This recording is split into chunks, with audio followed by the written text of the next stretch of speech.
नमस्कार साथियों, आप सभी का मोस्ट वेलकम है। तैयारी करो के इस ऑनलाइन प्लेटफॉर्म पर आप सभी का मोस्ट वेलकम करता हूं। चलिएगा, आज एक बेहतरीन टॉपिक हम लोग डिस्कस करेंगे। भारतीय अर्थव्यवस्था का एक क्लास मैंने आपको प्रोवाइड किया था। अब आज जो हम क्लास लेंगे आपको इंडियन इकोनॉमी का मनी एंड बैंकिंग। तो देखिएगा, मुद्रा एवं बैंक बड़ा इंपॉर्टेंट टॉपिक होता है जहां से प्रायः प्रश्न पूछा जाता है। और यूं कहें, मैं तो बार बार बोलता हूं कि एक तरीके से हम कहें कि जो मनी एंड बैंकिंग होता है, इसके बिना या इसके बगैर जो है भारतीय अर्थव्यवस्था अधूरा है। यानी भारतीय अर्थव्यवस्था का सबसे महत्वपूर्ण टॉपिक है कोई, तो वो है आपका मनी एंड बैंकिंग। तो आज मैं आपको जो डिस्कस करूंगा, इस पर भी आपको कई क्लासेस में प्रोवाइड करूंगा, लेकिन आपको टॉपिक मैं आपको बताता हूं यहां पर कि क्या हमें टॉपिक रहेगा। मनी एंड बैंकिंग से हम लोग क्लास की शुरुआत करेंगे और याद रखिएगा, यह है आपका टॉपिक मनी एंड बैंकिंग आपका रहेगा। और मनी एंड बैंकिंग की अगर हम बात करें यहां पर, तो इसे कहते हैं मुद्रा एवं बैंक कहा जाता है। इसे क्या कहेंगे साथियों? इसे कहा जाएगा मुद्रा एवं बैंक कहा जाएगा। चलेगा, टॉपिक लेते हैं मनी एंड बैंकिंग। हो सकता है रेड ना दिखे तो मैं इसको मैं चेंज कर ले रहा हूं, मनी एंड बैंकिंग। कोई बात नहीं, मनी एंड बैंकिंग आपका रहेगा। व्हाइट ले लेंगे, व्हाइट और आपका येलो कलर ले लेंगे, चलेगा। मनी एंड बैंकिंग आप याद रखिएगा, मुद्रा एवं बैंक ये आपका टॉपिक रहेगा। और यहीं से हम क्या करेंगे, टॉपिक की शुरुआत करेंगे। मुद्रा एवं बैंकिंग कहा जाएगा, मुद्रा एवं बैंकिंग कहा जाएगा। तो इस बात को आप याद रखिएगा, यह रहेगा आपका मुद्रा एवं बैंकिंग के रूप में इस टॉपिक को आपका जाना जाएगा। बात याद रखिएगा।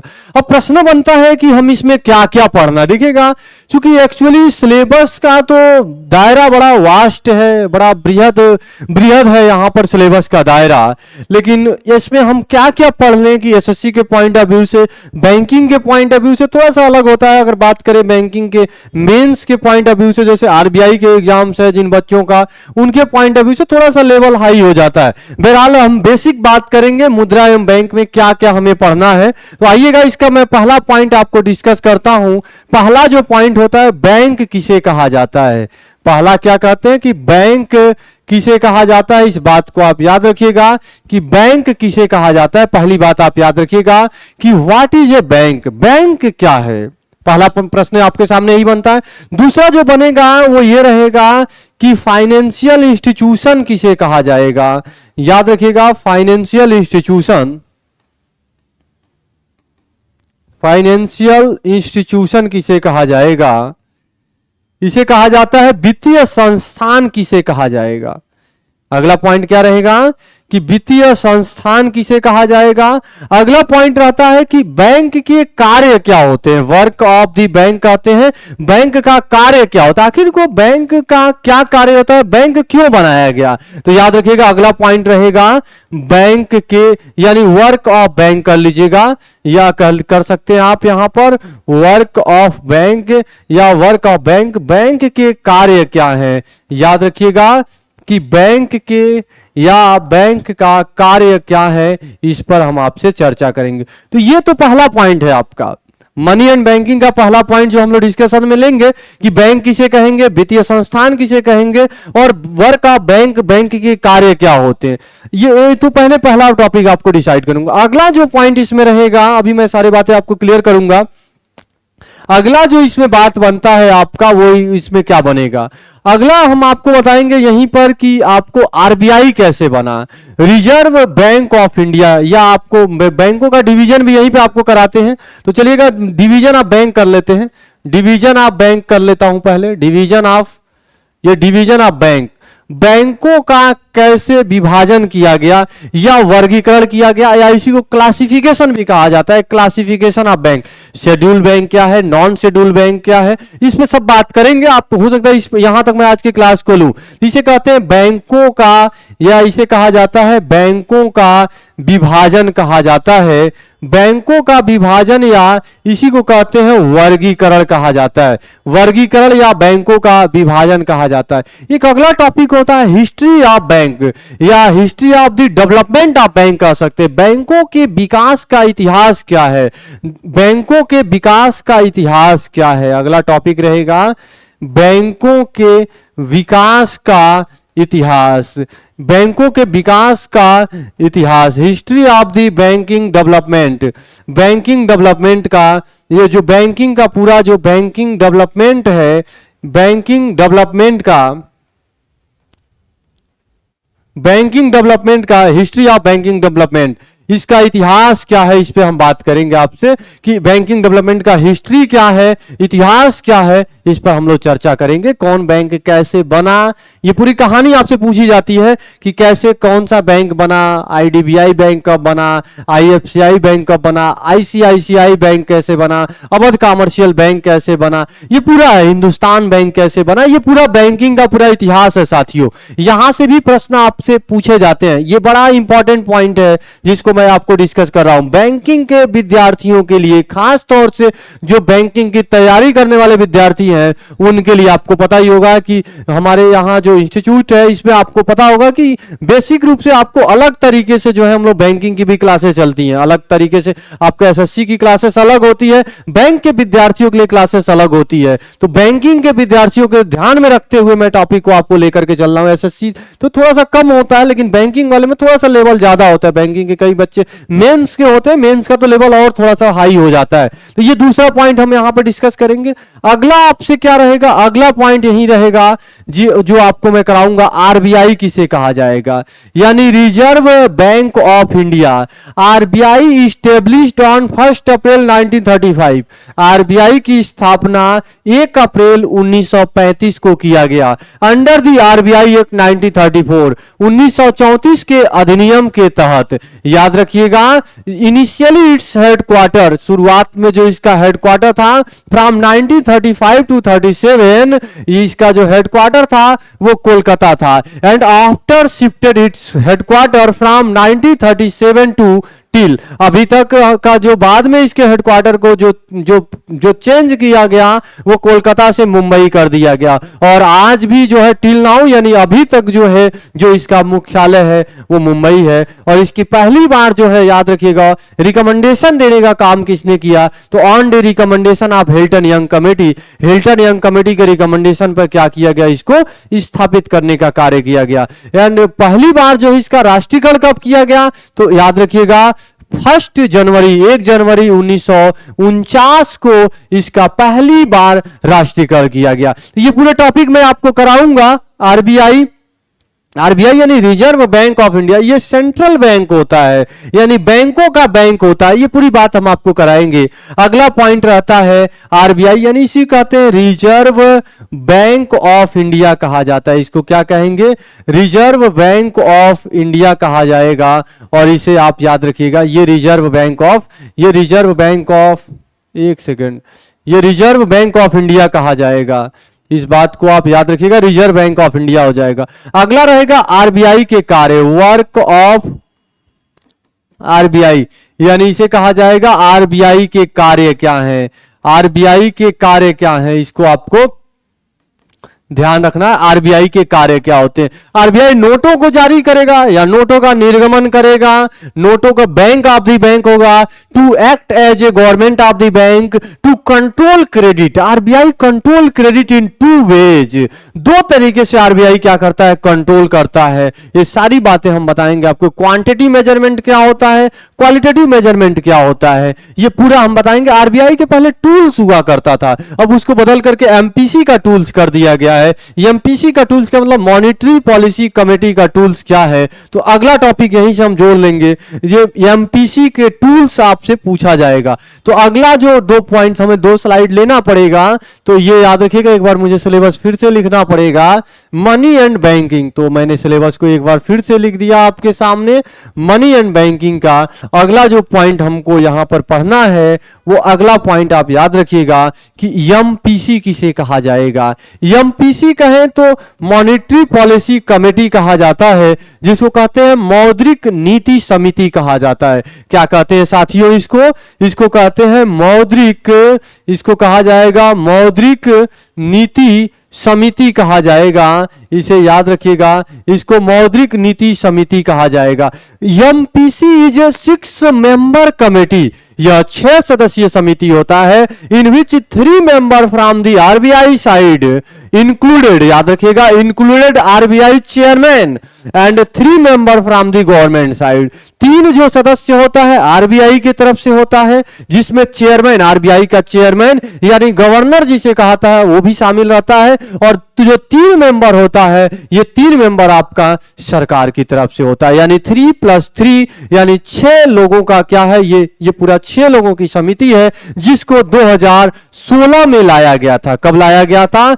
2016 में लाया गया था। और अगला पॉइंट बनता है आरबीआई के, एमपीसी के कार्य क्या है, और फिर आता है एमपीसी का टूल्स किसे कहा जाएगा। तो याद रखिएगा अगला पॉइंट रहेगा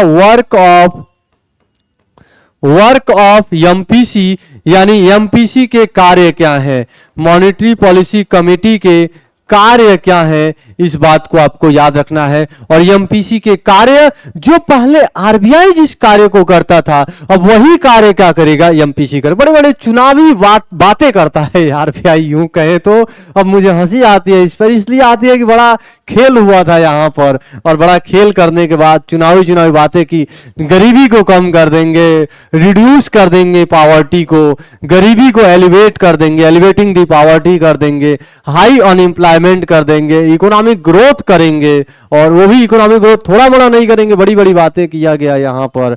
और ग्राउंड लेवल पर क्या था, देखो एस्पेक्ट अलग अलग होता है। इकोनॉमिक्स के छात्र या इकोनॉमिक्स के टीचर को सोचने का दोनों एस्पेक्ट होता है, वो क्या क्या है अब वो डिपेंड करता है। चलिएगा, इस पे मैं आगे आपसे बात करूंगा, और यहीं पे मैं जोड़ दूंगा एमपीसी के टूल्स क्या है, या एमपीसी के जिसे कहा जाता है उपकरण किसे कहा जाएगा। तो एमपीसी के टूल्स पे चर्चा करेंगे, जैसे रेपो रेट क्या होता है, रिवर्स रेपो रेट क्या होता है, सीआरआर क्या होता है, एसएलआर क्या होता है, एमएसएफ क्या होता है, ये सारी बातें आपको यहां पर पढ़ना पड़ेगा। जिसे रेपो रेट कहा जाता है, रिवर्स रेपो रेट किसे कहेंगे, सीआरआर कैश रिजर्व रेशियो किसे कहा जाएगा, एमएसएफ किसे कहा जाएगा। तो ये सारी बातें आपको मिलेगा। कॉल रेट किसे कहा जाएगा, ये बैंक रेट किसे कहा जाएगा, ये सारी बातें आपसे यहां तक पूछा जाता है। इसी में पीएलआर भी हम आपको करा देंगे, प्राइमरी लैंडिंग रेट क्या होता है। तो ये जो इंस्ट्रूमेंट है, मॉनेटरी पॉलिसी के जो इंस्ट्रूमेंट है, इस पर भी हम क्या करेंगे, आपसे परिचर्चा इस पे करेंगे। अगला पॉइंट आपसे बनता है यहां पर, ये तो बातें हमने आपको यहां तक बताई कि बैंक क्या है, वित्तीय संस्थान क्या है, बैंक के कार्य क्या है, डिवीजन ऑफ बैंक क्या है, बैंकों का विकास क्या है, आरबीआई आपको, और आरबीआई के कार्य। इतने पॉइंट्स हम लोगों ने क्या किया यहां पर डिस्कशन में, हम सभी लोगों ने इतनी बातों को हम लोगों ने लिया है। अब अगला पॉइंट हमने क्या लिया था आपसे, नेक्स्ट स्लाइड में जो हमने टॉपिक लिया वो रहेगा एमपीसी और एमपीसी के कार्य, और यहां पर रहेगा एमपीसी के उपकरण रहेगा। साथियों, 1-2 पॉइंट और आपसे पूछा जाता है। वित्तीय समावेशन किसे कहा, बहुत अच्छा पॉइंट है यहां पर, अगला टॉपिक यहीं पर ले लेंगे।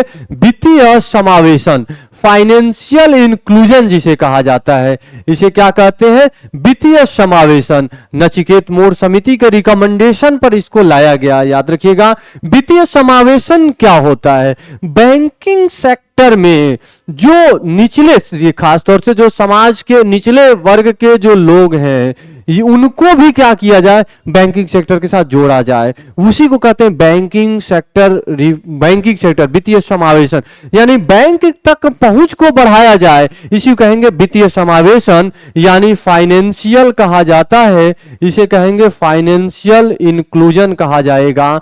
वित्तीय समावेशन किसे कहा जाएगा, वित्तीय समावेशन के लिए कई प्रयास भी किए गए हैं, सरकार के द्वारा जो योजनाएं चलाई गई वो भी हम आपको ले लेंगे। वित्तीय समावेशन के लिए नचिकेत मोर समिति का रिकमेंडेशन, नरसिम्हन समिति का रिकमेंडेशन, तो याद रखिएगा नरसिम्हन समिति का रिकमेंडेशन मैं यहीं पे कराता हूं। बैंकिंग के मेंस के विद्यार्थियों को ये मैं कराता हूं, प्रीलिम्स वाले में तो नहीं होगा, और एसएससी में थोड़ा इतना इंपॉर्टेंट नहीं है, लेकिन मैं करा दूंगा इसको।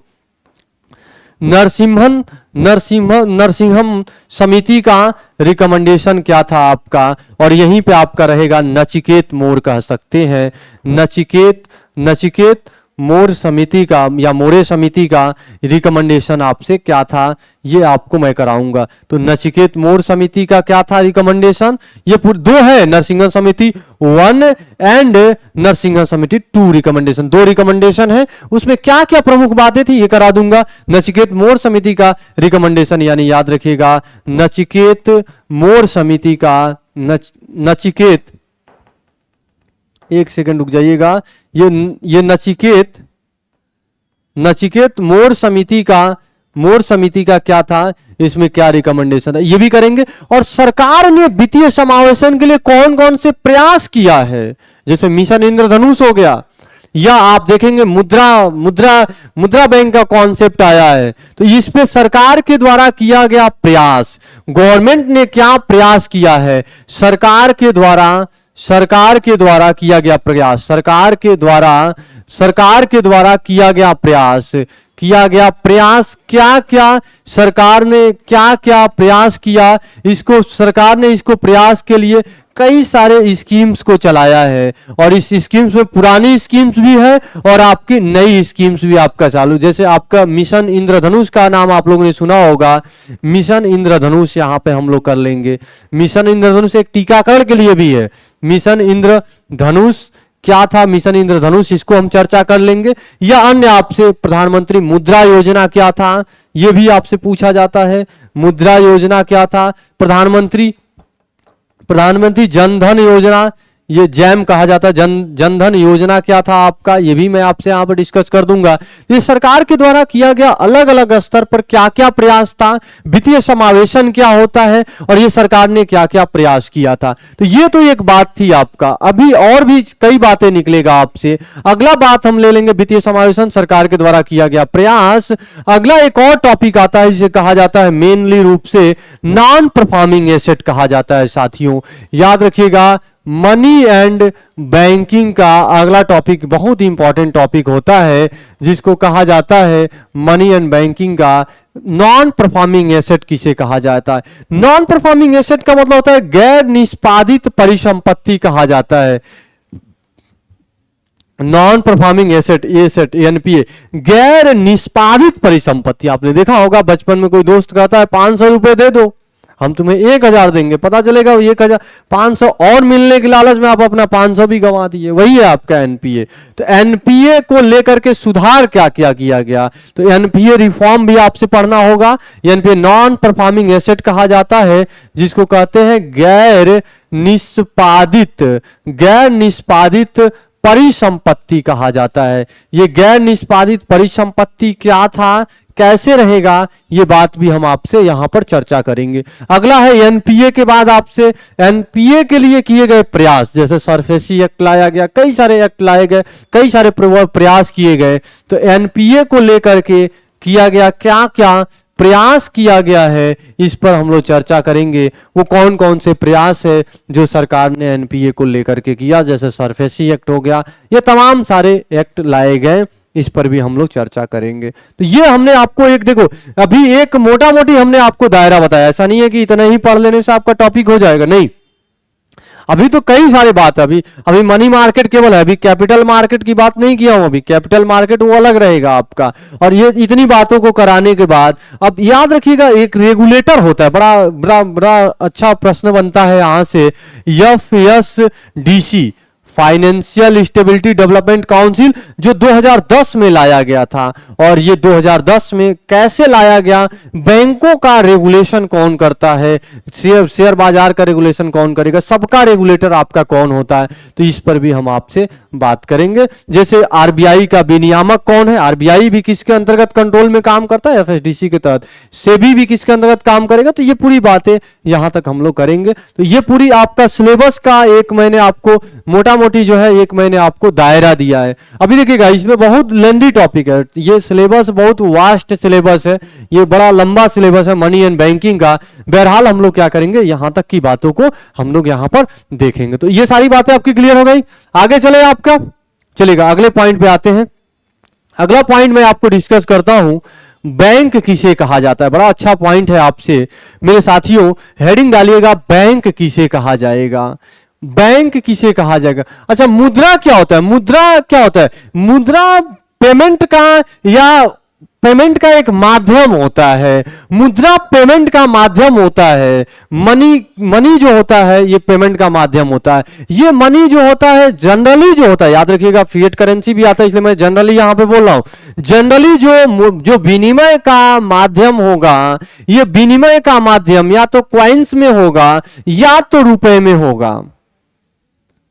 ये मैं कॉन्सेप्ट यहां पर बस मैंने आपको बताया। बहरहाल वो मनी का कॉन्सेप्ट है, विनिमय का माध्यम होता है, और ये विनिमय का माध्यम आपके क्वाइंस के रूप में भी होता है और आपका अगर कहें कि हम नोटों के रूप में भी होता है। आजकल तो डिजिटल भी करेंसी आ गई है, डिजिटल करेंसी भी चल रहा है। तो चलिएगा, इसको आप याद रखिएगा। बैंक से मैं शुरुआत करूंगा कि बैंक किसे कहा जाएगा, व्हाट इज ए बैंक। तो याद रखिएगा इसकी डिफिनीशन। बैंक जो होता है, bank is a financial institution which registered under the banking act 1949। याद रखिएगा, बैंक एक वित्तीय संस्थान होता है जो बैंकिंग अधिनियम 1949 के तहत रजिस्टर्ड होता है। पहला पॉइंट याद रखिएगा कि बैंक वित्तीय संस्थान होता है जो क्या करता है, वो जो क्या करता है माध्यम का कार्य करेगा। तो ये याद रखिएगा, चेक के माध्यम से क्या करेगा, ये लेन देन करेगा। तो था साथ ही साथ अनिवार्य कंडीशन क्या होती है, रजिस्ट्रेशन करवाना पड़ेगा, और रजिस्ट्रेशन जो कराएगा 1949 आरबीआई का अधिनियम होता है, उस आरबीआई के अधिनियम के तहत क्या करना पड़ता है, इनको रजिस्ट्रेशन करवाना पड़ता है। And which performs deposit and lending. बड़ा अच्छा पॉइंट मैंने आपको बताया। बैंक का सबसे महत्वपूर्ण कार्य क्या है या सबसे महत्वपूर्ण फंक्शन क्या है, तो बैंक के पास आप कभी भी जाओगे तो बैंक का पहला कार्य होता है वो डिपॉजिट को क्या करेगा, डिपॉजिट को क्या करेगा, डिपॉजिट यानी कि जमा को क्या करेगा, ये जमा को क्या करेगा, स्वीकार करेगा। याद रखिएगा, ये जमा को स्वीकार करेगा, और स्वीकार की गई राशि, जमा की गई राशि को ये क्या करेगा, लैंडिंग कर देगा। ये क्या करेगा, ऋण बांटेगा, यानी कि क्या करेगा, ऋण बांटेगा। इस बात को आपको याद रखना है। तो बैंक क्या करेगा दोस्तों, पहले बैंकिंग का कॉन्सेप्ट नहीं था। मैं बताऊंगा history of bank, development of bank, कैसे डेवलपमेंट हुआ हिस्ट्री, उसके पूरा इतिहास में बताऊंगा। लेकिन बैंक का कार्य क्या होता है, आप बैंक में कभी भी जाएंगे तो बैंक आपसे क्या करता है, आपसे बैंक क्या करेगा, बैंक आपसे क्या करेगा, आपसे पैसे को जमा करने से मना नहीं करेगा। इसी को याद रखिएगा, जमा को क्या करेगा, स्वीकार करेगा। मान लीजिए कि जमा स्वीकार करेगा, पहले ब्याज नहीं मिलता था, मान लीजिए जमा करेगा, तो जिस रेट पर जमा को स्वीकार करेगा उस दर को कहा जाएगा डिपॉजिट रेट, डिपॉजिट रेट कहा जाएगा। देख लीजिएगा इसको, डिपॉजिट रेट कहा जाएगा। याद रखिएगा, इसको डिपॉजिट रेट कहा जाएगा। डिपॉजिट रेट मान लो 2% है, तो डिपॉजिट रेट आपका 2% है, तो अब क्या करेगा, जिस दर पर क्या करेगा, ऋण को बांटेगा, उस ऋण को क्या कहा जाएगा, लैंडिंग रेट कहा जाएगा। इस बात को भी आपको याद रखना है। तो ये याद रखिएगा, 2% आपका डिपॉजिट रेट है, और अगर मान लीजिए कि जो आपने 2% पे क्या कर, जो आपने पैसे को जमा करेंगे 2% पे दे दिया, और अगर आपने ऋण को बांटा तो वो क्या करेगा, मान लेते हैं वो 4% पे क्या कर दिया, ऋण को बांट दिया, और उस पैसे को तो अपने पास रखेगा नहीं, उस पैसे को जरूरतमंद को क्या कर देगा, दे देगा। इसी को बोलते हैं टू क्रिएट लायबिलिटी कहा जाता है। याद रखिएगा, बैंकों के पास जो पैसा आता है उस पैसे को बैंक अपने पास नहीं रखता है, वो जरूरतमंद को क्या कर देगा, दे देगा, और अपनी लायबिलिटीज को क्या कर देगा, बढ़ा देगा, अपने क्रेडिट को क्या कर लेगा, बढ़ाने का कार्य करता है।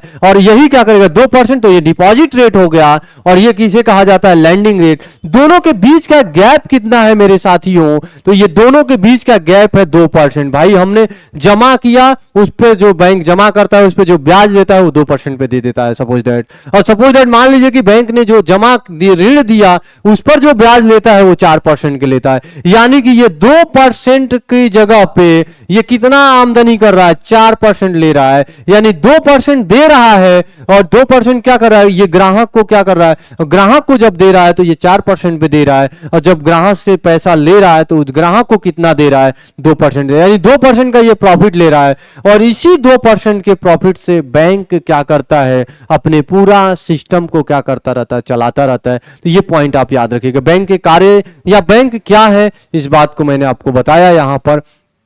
तो याद रखिएगा बैंक क्या होता है। बैंक, पहला पॉइंट याद रखिएगा, मैं अब इसको समअप करूंगा। बैंक एक फाइनेंशियल इंस्टीट्यूशन होता है। मैंने क्या बोला, bank is a financial institution होता है। याद रखिएगा, bank is a financial institution. Bank एक वित्तीय संस्थान होता है। याद रखिएगा, बैंक एक वित्तीय संस्थान होता है। पहला पॉइंट आप याद रखिएगा, बैंक एक वित्तीय संस्थान होता है जो क्या करता है, चेक के माध्यम से लेन देन करेगा। और याद रखिएगा, बैंक एक फाइनेंशियल इंस्टीट्यूशन होता है जो रजिस्टर्ड होता है। बैंक बनाने के लिए पहली शर्त यही होती है, रजिस्ट्रेशन कराना पड़ेगा। रजिस्टर्ड किससे होगा, तो आरबीआई एक्ट, याद रखिएगा, आरबीआई एक्ट 1934 के तहत क्या होता है, ये रजिस्टर्ड होता है। तो पहला जो फाइनेंशियल इंस्टीट्यूशन होगा, दूसरा क्या है, रजिस्टर्ड होना पड़ेगा 1934 या इसी कह सकते हैं 1949 और एडवांस रूप हो जाएगा। 1949 के तहत क्या होता है, रजिस्टर्ड होता है।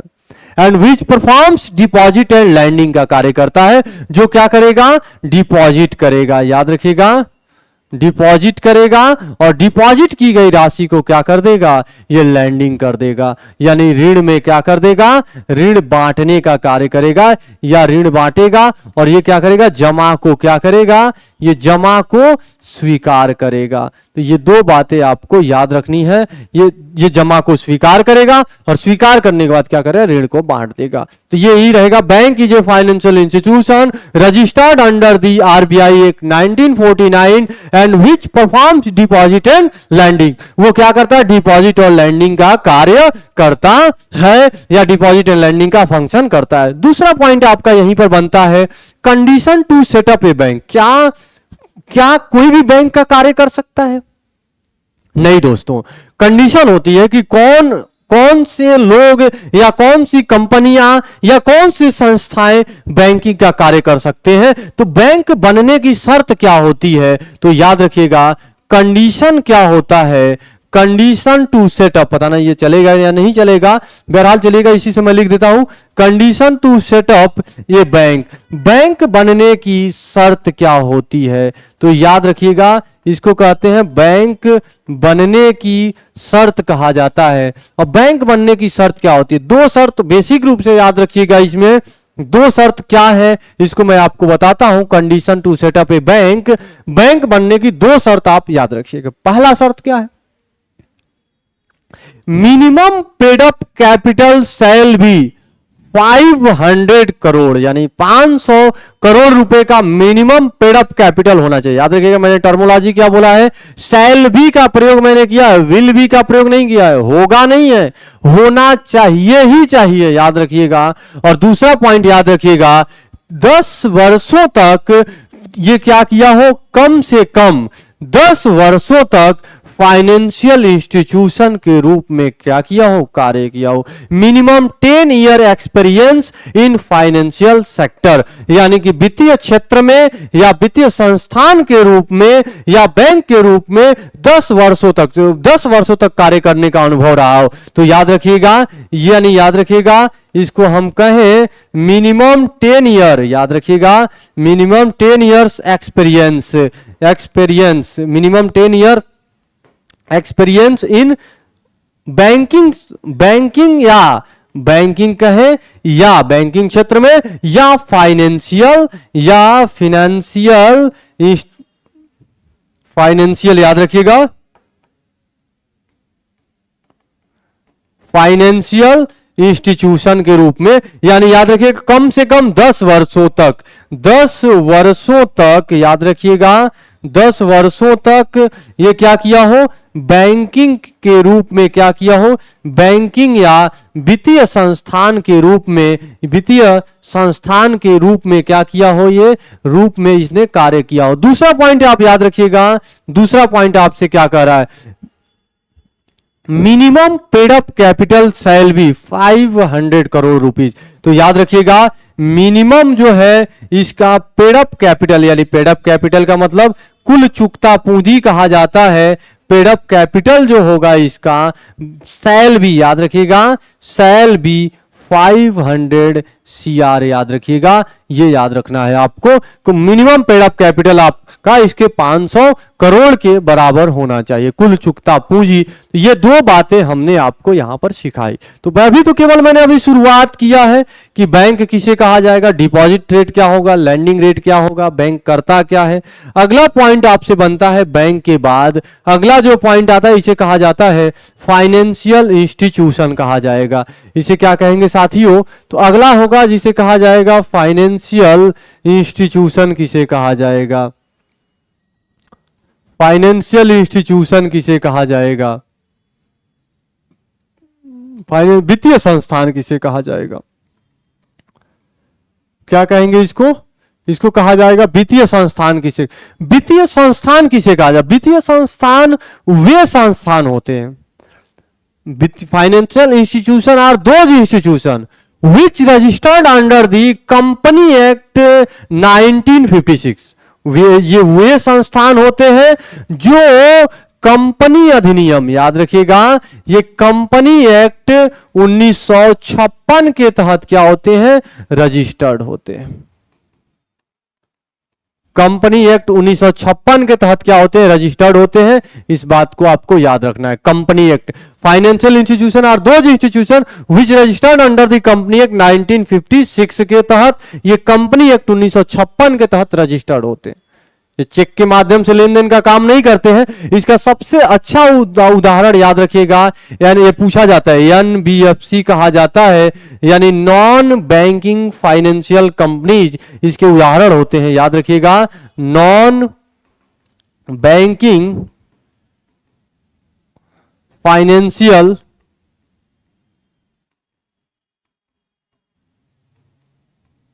कंपनी, याद रखिएगा, नॉन बैंकिंग फाइनेंशियल कंपनीज कहा जाता है गैर वित्तीय सेवाएं ये वाली जो कंपनियां होती हैं, गैर बैंकिंग वित्तीय सेवा वाली जो कंपनियां होती है इसके तहत शामिल की जाती हैं। तो याद रखिएगा कि financial institution are those institution which registered under the company act 1956। याद रखिएगा, इसका एग्जाम्पल, फॉर एग्जाम्पल के लिए एनबीएफसी का मतलब नॉन बैंकिंग फाइनेंशियल कंपनीज कहा जाता है। अगला पॉइंट आपसे क्या बनेगा, condition to set up a financial institution.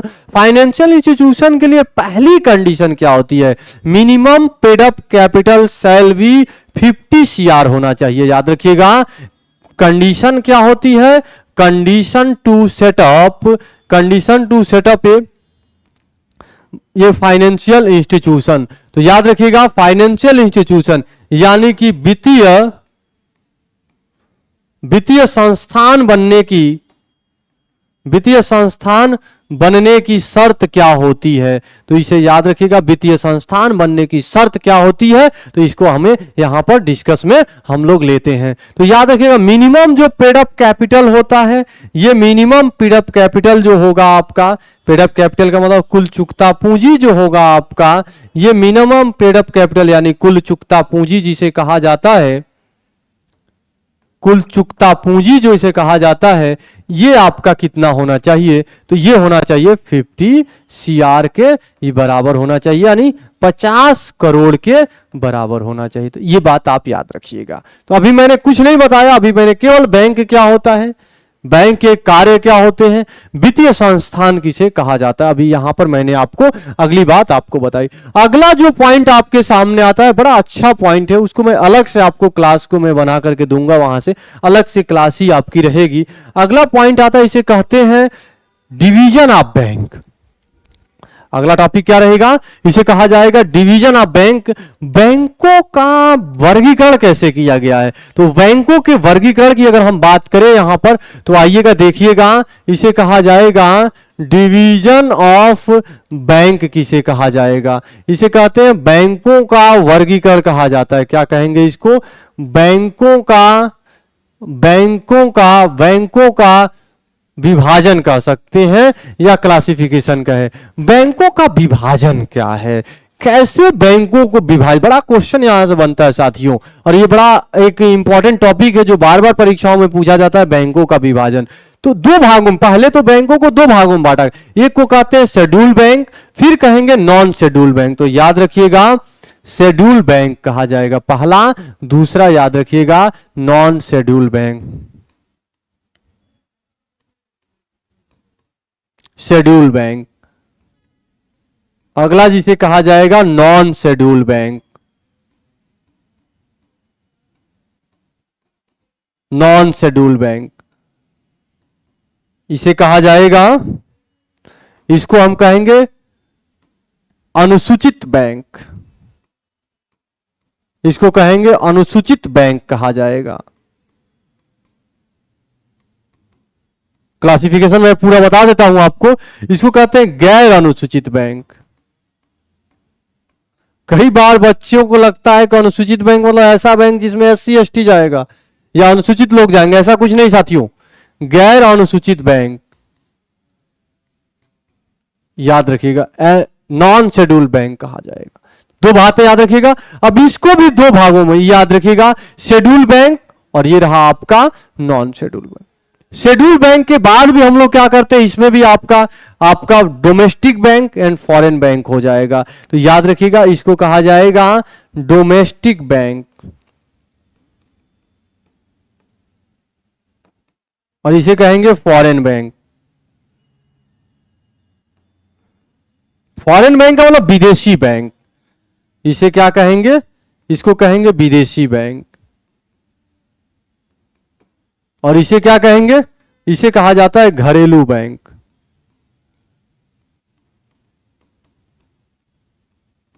ये हो गया आपका घरेलू बैंक, ये हो गया आपका विदेशी बैंक। अभी मैं इसके डिफिनीशन नहीं बता रहा हूं, अभी रुका हुआ हूं। अब देखिए डोमेस्टिक बैंक भी कई भागों में डिवाइड कर दिया जाता है। जैसे आपका RRB रीजनल रूरल बैंक जिसे कहा जाएगा, RRB इसी के तहत आ जाएगा। आपका पेमेंट बैंक इसी के तहत आ जाएगा। पेमेंट बैंक भी आपका, कोऑपरेटिव बैंक भी आपका इसी के अंतर्गत आ जाएगा।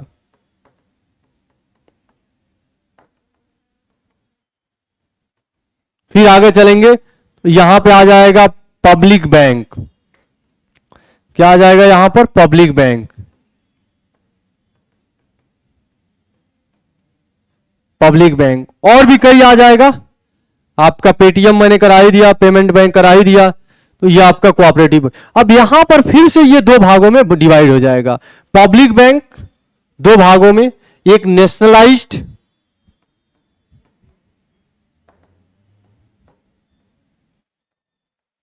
और यहां पर रहेगा जिसे कहेंगे non nationalised.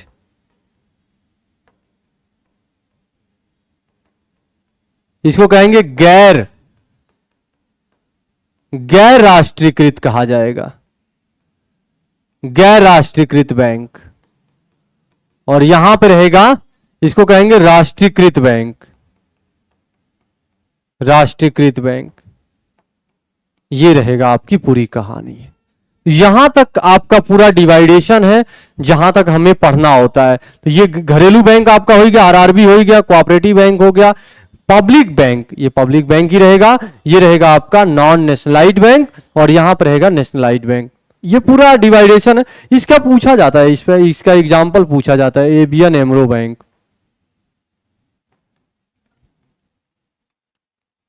HSBC, city bank. ये सारे पॉइंट्स आपसे पूछे जाते हैं। तो बैंकों का विभाजन कैसे किया गया, बैंकों का विभाजन, ये सारे पॉइंट्स आपको ध्यान रखना होता है। अब मैं इस पर डिस्कशन आगे करूंगा आने वाले क्लास में। कैसे है शेड्यूल बैंक और दोज बैंक। शेड्यूल बैंक क्या होता है और याद रखिएगा नॉन शेड्यूल बैंक क्या होता है। शेड्यूल बैंक वे बैंक होता है जो रजिस्टर्ड होता है RBI एक्ट के तहत, या शेड्यूल बैंक और those bank which registered under the schedule 2 of the RBI, या शेड्यूल 2 कॉमा करके लिख देंगे RBI 1934। तो ये शेड्यूल बैंक वे बैंक होते हैं जो RBI एक्ट 1934 के तहत क्या होता है, रजिस्टर्ड होता है। एंड इट इज मैंडेटरी होता है, इसको मैंडेटरी होता है क्या करना, कि RBI के नियमों को फॉलो करेगा, कि यानी RBI के रूल्स जो होंगे उसको फॉलो करना इसके लिए मैंडेटरी होता है। ये RBI के रूल्स को फॉलो नहीं करेगा और यहां पे क्या, डोमेस्टिक बैंक वे बैंक होते हैं those bank in which more than 50% share Indian citizen और इंडियन इंस्टीट्यूशन। इसमें 50% से ज्यादा के जो शेयर होंगे वो भारतीय नागरिक संस्थाओं के पास होंगे। और इसमें क्या होगा, मोर देन 50% शेयर जो हेल्ड करेगा, होल्ड नहीं हो हेल्ड बोलेंगे क्योंकि पास्ट में है तो रखना ही पड़ेगा, तो याद रखिएगा 50% से ज्यादा के जो शेयर होगा ये आपका विदेशी बैंकों के पास होगा। और यहां पे क्या रहेगा, तो आरआरबी की स्थापना 1975 में किया गया, 76 के अधिनियम के तहत। याद रखिएगा बना था 75 में, आया था 76 का अधिनियम बाद में आया था। 4 जगहों पे है, याद रखिएगा, इसको भी आपको पढ़ना पड़ता है। कोऑपरेटिव बैंक, ये भी बड़ा पूछा जाता है। 3 टियर है, स्टेट लेवल का ये बैंक है, 3 टियर है, बहुत पूछा जाता है। फर्स्ट टियर पे कौन है, सेकंड टियर पे कौन है, थर्ड टियर पे कौन है। पेमेंट बैंक भी आपसे पूछा जाता है, NPCI, national payment corporation of India. और यहां से आता है पब्लिक बैंक। पब्लिक बैंक कई बार बच्चों को पढ़ाते हैं तो बच्चे कहते हैं कि सर पब्लिक बैंक वो बैंक होता है जिसमें पब्लिक के पैसा होते हैं, पब्लिक का अधिकार। नहीं भाई, भारत का प्रथम नागरिक कौन होता है, राष्ट्रपति होता है। तो वे बैंक होते हैं जिसमें जो बैंक जो बना होता है भारत सरकार के नाम यानी राष्ट्रपति के नाम से क्या होता है, दर्ज होता है, उसे कहते हैं पब्लिक बैंक कहा जाता है। और यही है कि भारत की आजादी के बाद जिन बैंकों का राष्ट्रीयकरण कर दिया गया, ऐसे बैंक जो भारत जब आजाद हुआ तो भारत की सरकार ने कानून बना करके उसको कानून के दायरे में ले लिया, तो उसे कहा जाता है राष्ट्रीयकृत बैंक। और जो आजादी के बाद कानून के दायरे में न आकर के स्वतः दायरे में आ गए भारत सरकार के, इसका सबसे बेहतर एग्जाम्पल है SBI, state bank of India. तो ये पूरा कहानी है, ये मैं आपको अगले आने वाले क्लास में मैं आपको पूरा और भी डिटेल से मैं बता दूंगा। ये सारी बातें अगर आप पढ़ लेंगे तो आपका जो डिवीजन ऑफ बैंक है, जो बैंकों का विभाजन है, यहां से क्या हो जाएगा, आपका ये पॉइंट्स आपका क्लियर हो जाएगा। तो अगर यहां तक अगर आप कर लेते हैं तो आपके सभी के सभी डायमेंशन आपके क्या हो जाएंगे, क्लियर हो जाएंगे। आज के लिए इतना ही रखते हैं। Thank you, bye bye.